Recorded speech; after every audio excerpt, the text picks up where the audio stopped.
तेरी माया जग में ओ दुनिया के रखवाले, शिव शंकर डमरू वाले, शिव शंकर भोले वाले, शिव शंकर डमरू वाले, शिव शंकर भोले वाले।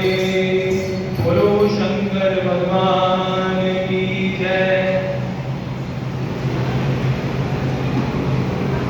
संपूर्ण जगत के आधार स्वरूप स्थित हैं। बिंदु और नाद युग सब कुछ शिव स्वरूप है, क्योंकि वह सब आधार है और उसके वह आधार भी है। आधार में ही आत्मा का समावेश अथवा लय होता है। यही सकलीकरण है। इस सकलीकरण से स्थिति से सृष्टि काल में जगत का प्रभुत्व प्रादुर्भाव होता है। इससे कोई संचय नहीं। शिवलिंग बिंदु नाद स्वरूप है, अतः उस जगत का कारण बताया जाता है। बिंदु देव है और नाद शिव है।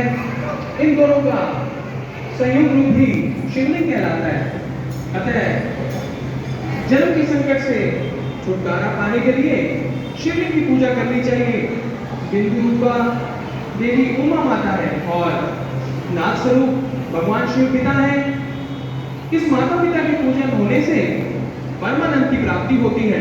अतः परमानंद लाभ होने के लिए शिवलिंग का विशेष रूप से पूजन करें। देवी उमा जगत की माता है और भगवान शिव जगत के पिता है।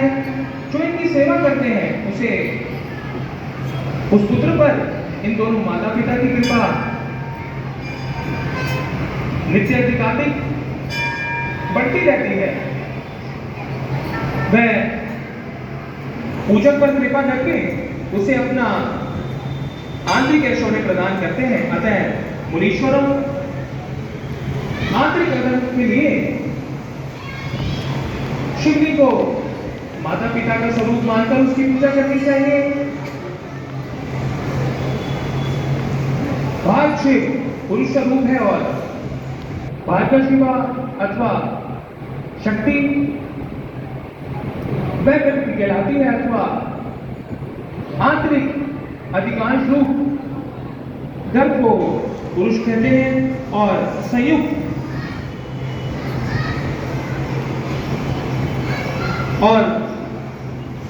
आंतरिक अनुष्ठानभूत गर्भ को प्रकृति पुरुष आदि गर्भ है। वह प्रकृति रूप गर्भ से युक्त होने के कारण गर्भवान है, क्योंकि वही प्रकृति का जनक है। प्रकृति में जो पुरुष का संयोग होता है यही पुरुष से उसका प्रथम जन्म कहलाता है। अब एक प्रकृति से महत्वांतिक कर्म से जो जगत का व्यक्त होता है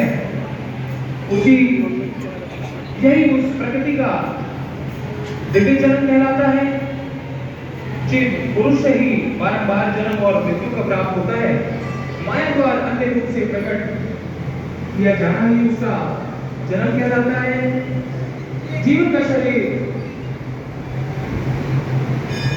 जन्म काल से ही जीव यानी कि क्षय होने लगता है, इसके लिए उसे जीव संज्ञा दी गई है। जो जन्म लेता है और विविध पाशों द्वारा तनाव बंधन में वह बढ़ता है, उसका नाम जीव है। जन्म और बंधन जीव शब्द का अर्थ है। अतः जन्म मृत्यु रूपी बंधन की निवृत्ति के लिए जन्म के अधिष्ठानभूत मातृपितृ रूप में शिवलिंग की पूजा करनी चाहिए। गाय का दूध, गाय का घी, दही और दूध इन चीजों के पूजन के लिए शहद और शक्कर के साथ पृथक पृथक भी रखें और इन सबको मिलाकर पंचामृत भी तैयार कर लें।